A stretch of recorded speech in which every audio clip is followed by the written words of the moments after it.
Hello guys, ഇന്നത്തെ video എന്താണെന്ന് വെച്ചാൽ എനിക്ക് നല്ല യൂസ്ഫുള്ളായൊരു സാധനം ഉണ്ടാക്കുന്നതാണ്. എനിക്ക് മാത്രമല്ല, പെയിൻറ്റ് ചെയ്യുന്ന എല്ലാവർക്കും യൂസ്ഫുള്ളായൊരു സാധനമാണ് ഇത്. ഞാൻ പെയിൻറ്റ് ചെയ്ത് പെയിൻറ്റിംഗ് ബ്രഷ് താഴെ വയ്ക്കുമ്പോൾ അവിടെയൊക്കെ പെയിൻ്റ് ആവും. അപ്പോൾ അതിനൊരു പരിഹാരമായിട്ടുള്ളൊരു സാധനമാണ് ഉണ്ടാക്കുന്നത്. ഇത്രയും പറഞ്ഞപ്പോൾ നിങ്ങൾക്ക് എന്താണെന്ന് മനസ്സിലായി കാണുമല്ലേ? അപ്പോൾ ഇതെങ്ങനെയാണ് ഉണ്ടാക്കുന്നതെന്ന് വെച്ചാൽ, ക്ലേ എടുത്ത് ചതുരത്തിൽ മുറിച്ച് അത് ഷേപ്പ് ചെയ്ത് മാറ്റി വയ്ക്കുക.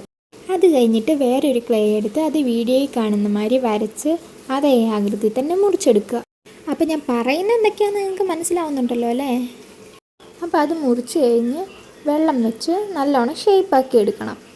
അപ്പോൾ എന്താ മുറിച്ചെടുത്തതെന്ന് നിങ്ങൾക്ക് ഏകദേശം മനസ്സിലായോ? ഞാനൊരു ചന്ദ്രനാണ് ഉദ്ദേശിച്ചത്. ഇതേപോലെയൊക്കെ ആയോ?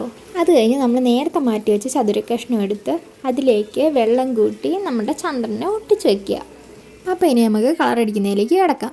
താഴെ ഒരു വയലറ്റ് അങ്ങനത്തെ ഒരു കളറാണ് അടിച്ചേക്കുന്നത്, മേളിൽ വെള്ളയും. അപ്പോൾ നമ്മൾ ഇന്നെന്താ ഉണ്ടാക്കിയെന്ന് മനസ്സിലായില്ലേ?